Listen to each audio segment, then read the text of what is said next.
Hello and welcome to part 2 of GTFO on the railroads.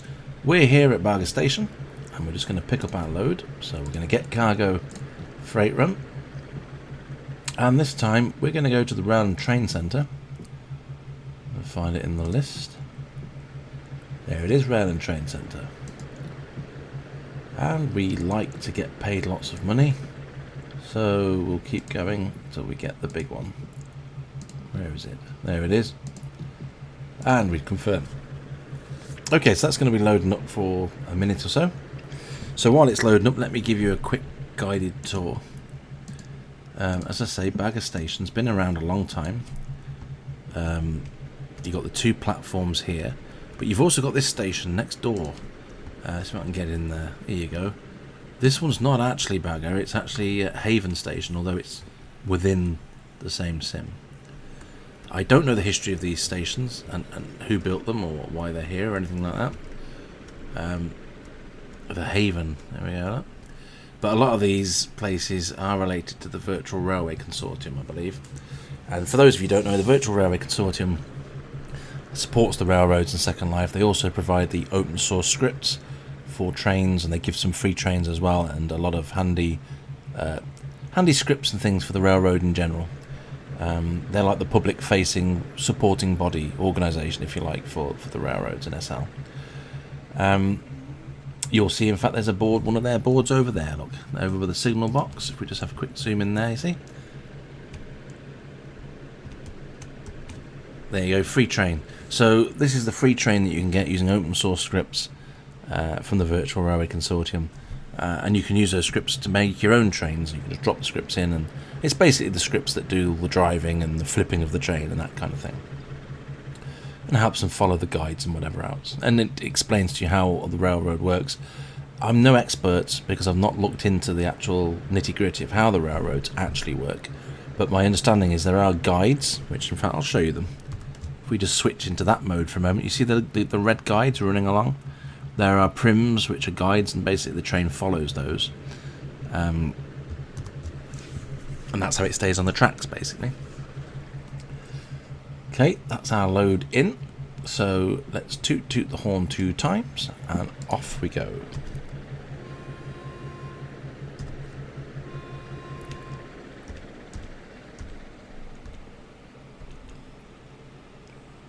Now, a number of these builds here, like I say, have been around a long time.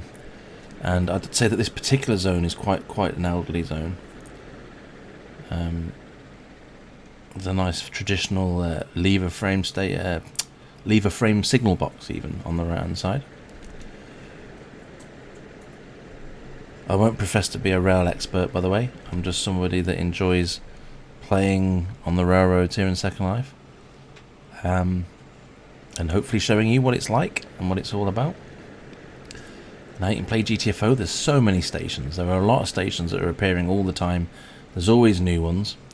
On the subject of new stations, you can buy land along the railway tracks and create your own stations, but a word of warning on that is that unfortunately the Linden Labs don't seem particularly keen on allocating moles to come and set switches for you so that you can actually switch on and off the railway. I don't know what their policy is on it exactly, and of course I'm only going based on what I've heard from other people, but the impression I get is that they don't give it much of a priority within their support requests, shall we say. And those people that may have asked for switches in the past got basically told they don't have time to have a mole come out and basically put you a switch in. So unfortunately getting new stations attached to the line is difficult, which is a shame because GTFO in its very self has encouraged a lot of growth in the mainland, especially along roads, railroads and around the waterways.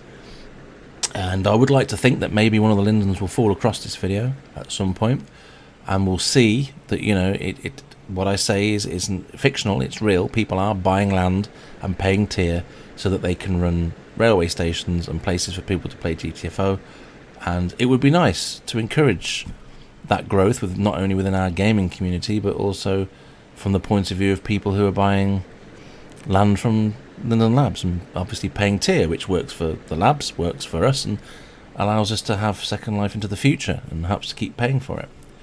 So we can only hope that maybe a mole will be allocated to look after the railways and maybe be able to come along and fit switches or look after that part of it. My understanding is switches take about 5 to 10 minutes to set up with somebody who knows what they're doing with them, so I don't think it would take a massive allowance from somebody's working day to deal with that stuff, but we can but hope that the labs see the investment in that, and maybe that will help to improve on the rail community. It's a shame, really, because Michael Linden spent a lot of time getting these railroads built, so it would be really nice to see people using them. And it's especially nice that if people are playing GTFO to have what looks like some kind of real traffic going up and down there. Something else you'll also notice when you go along these tracks is people will come along and say hi to you. They will jump on your train and ask you questions about the game, about GTFO, and about just, Second Life in general. It's always nice to meet new people, but it's also nice, to introduce them to GTFO as a game, and they can enjoy the fun that the rest of us who play GTFO enjoy. Again, if you've just joined this video and you don't know what GTFO is, if you just look on my channel, you'll see there are some videos that are about GTFO and go into it in a lot more detail. But basically, the HUD you see in the top right hand corner is part of the GTFO game, and the game allows you to deliver freight and make XP and G dollars. It's in-game currency. It doesn't convert into London dollars, and it's a lot of fun. It gives you an excuse to get out your vehicles out and gives you a reason to drive them. It's compatible with a lot of vehicles. If you go to the website, it shows you sl-gtfo.com, and go there and check out what vehicles are available. You can buy vehicles. You may already own vehicles that will work in the game. And again, check out my other videos. They will explain to you how to actually set the train up and how it actually works, or the boat, or the truck, or the car, or whatever it might be. And come and join the fun. Here's another one of these stations, Aglia Station. A lot of these stations have been around quite a while. Some of them are built by people a long time ago. Some are built in, I think, either built by the Linden Department of Works or in conjunction with the Linden Department of Works. I think some people donated builds, and they built them, and then they were allowed to put it on the reserved land, if you like, so that they don't get deleted at any point. As you can see down there on the left, there's quite a lot of properties. I don't have my draw distance turned up exceptionally long, but again, if you've got a decent graphics card and a decently beefy computer, you can have all that to see. And there's so much down there. There's a road. If you look down there now, you see the cobbled road. Again, if you like doing a bit of the old GTFO trucking and you've never been to this continent before, you want to get yourself over here. There's plenty of road hubs as well, not just rail hubs. There's, in fact, I think one of the GTFO hubs right there that's a road hub. So we have road hubs and we have rail hubs. Well worth checking them out. This on the right hand here is part of a number of sims. I believe Lale Delvalle runs. They're part of the HETEROCERA. There's a HETEROCERA rail organisation, the name of which I'm not 100% sure of, but there's a sign coming up. With any luck, it might tell us what it's called. But basically, it's open to the public. You're allowed in there, so feel free to use the switch up here and go in there and check it out. Say hi to Lale. She's got quite a few rail depots and things around the place. She's one of the people that's been pioneering the rail over here for some time, way before I came along. And the organisation that she runs basically has land which provides extra train services for everybody who wants to take part on the rails. Now, down here on the left, we appear to have what looks like a village or a small town. Again, things pop up all the time here. It's a very changing, what's the word I'm looking for? Changing landscape. And so much for you to play around with. Like I say, Lale's individual railway bits that are in there, go check them out. I'm not going to go down them on this particular route. And they're not GTFO enabled, but they're for, when you want to do a bit of railroading, there's depots in there and things, and you can just enjoy playing around with your train. Now, as we come down the hill here, we approach, if you remember the map we looked at earlier on, there was the blue line, which was the I can never remember how to pronounce it now. Is it Pavola line, I think? Maybe it'll remind me as I get closer to it. Pavonia, I think. Pavonia line. If I was to click on the switch here, it would take us up there, and there's a station at the end there. It's quite nice, actually. I'll make a video of that at some point. But it also has a big loop. You can go up into the mountain and loop around and join track further up. Again, somewhere for you to go and explore. So as we pass through Crenulet Station, we're now coming to the next bulk part of where there is a lot of sims. This one here is Clearwing coming up with this big female head, which I'm not quite sure what the story with that is. A word of warning, the track here is broken. Now, coming this way, it's absolutely fine. But you see that track on the left? You don't want to go on it in either direction. If you're coming from the other direction, you need to flip the switch so you don't go down there because you'll get stuck. So you see this, as we come through here now, you see this signal that I'm going on now, it's going to change. But when you're coming the other way, you need to flip the switch for that one so you don't go down it. That way you can then come back the other way and you'll be absolutely fine. Because otherwise, like I say, it gets stuck and you have to drag your train across. Here's a GTFO hub here on the right. The old biker parties are our hobo camp, apparently. And if you look out across to the left, there is a lovely waterway there. It's quite crowded, but I've been on it myself, and you know, if you've got a small boat, you can actually sail around the inner waters and visit all the different places that are down there, so it's well worth giving that a go. Now we're nearly at our destination now because I'm recognising where we are. There's not much along here now. This is mainly scenery. There's not many stations, but as you can see, it's a really nice scenic place. And again, my draw distance is down because I'm videoing, and it would make the frames per second chuggy and horrible, and you don't want that. So again, come along and check it out yourself, and you will see all the wonderful places. Now then, this building down here on the left, this little black building, I recommend you go visit that. It's a Japanese store that I used to live in the neighbouring sim many years ago, and used to pop in there all the time. I even bought several pairs of sunglasses from them.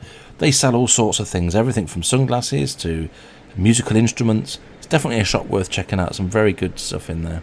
Long been in SL a long time, very established. But do check them out. And there's the road down there, by the way, that you can, of course, GTFO on. Now you'll see starting to render in the front of us a building, and that's where we're going, where those big stilts are on the left. That is the Rail and Train Centre, RTC known for short.